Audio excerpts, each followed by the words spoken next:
Assalamualaikum warahmatullahi wabarakatuh. My name is Lutfi a student of Law Department Class B. I will read it, Unit 3, with the title Marriage Law Reforms. Okay, Marriage Law Reforms. Major portion of the statutory personal law enacted in the various Muslim countries represent a mere codification of the established law order. At best, unification of hitherto divergent legal principles. There is, however, no reason to deny the fact that certain provisions in these laws have introduced significant reforms in the traditional law. The principal reforms so introduced in one country or another relate to a. Marriage age for men and women and difference of age between parties to marriage. B. Role of marriage guardian in the fixation and solemnization of marriage. C. Registration and documentation of marriage. D. Monetary aspect of marriage, dowry and expense. E. Polygamy and rights of co-wife. F. Maintenance of wife, family, and matrimonial home during the subsistence of marriage.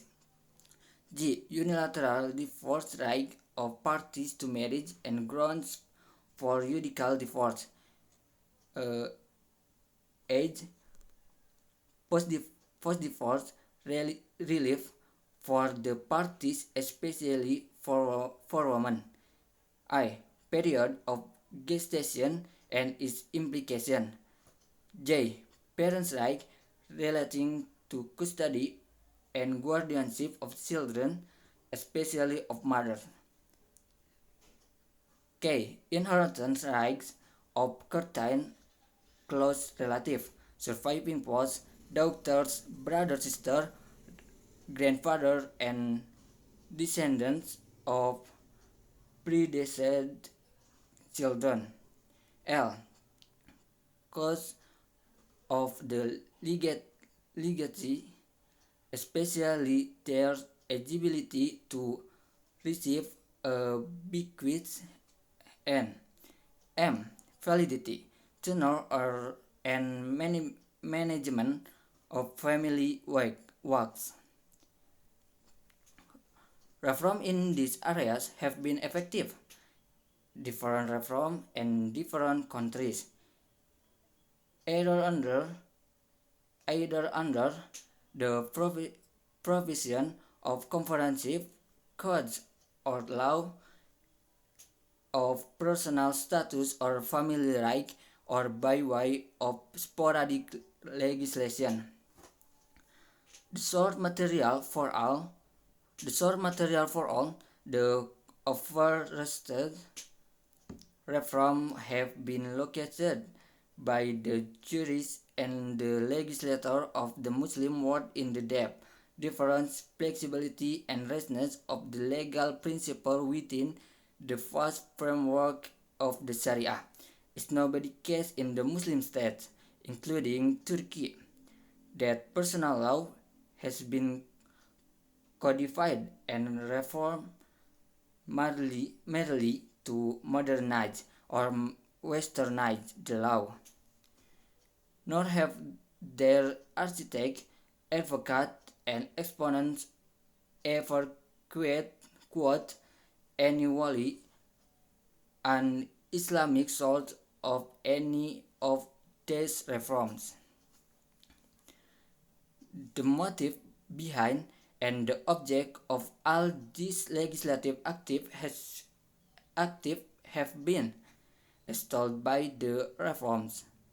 The need to systematize personal law on the pattern of other laws since codified, the desire to benefit to lesser known and hitherto neglected principle and jurist opinion within the fold of the Sharia. The will to check misinterpretation, misapplication and growing misuse of the Sharia law, of which there were greater chances and possibility in its uncodified state. The policy of nationalizing and truly Islamizing the law, and the urge to rebuild the society in conformity with the original nadul- nadulated, nadulated socio-legal principles of Islam. In several countries, the ulama have approved or have been closely associated with the reform effected. At the same time, some of the reform in some countries have been opposed and critiqued by certain sections of religious leaders and social scholars. This have happened in Iraq, Indonesia, Pakistan, Tunisia, South Yemen, and Turkey. On some occasions, their objections were accepted and the reforms proposed, proposed, proposed or really effected, dropped, relieved, or modified. Mansur Tahir Mahmud, 1987, Personal Law in Islamic Countries, History, Text and Comparative Analysis, Academy Law and Religion, New Delhi, pp. 11-13. So many of me apology if there was a mistake. Wassalamualaikum warahmatullahi wabarakatuh.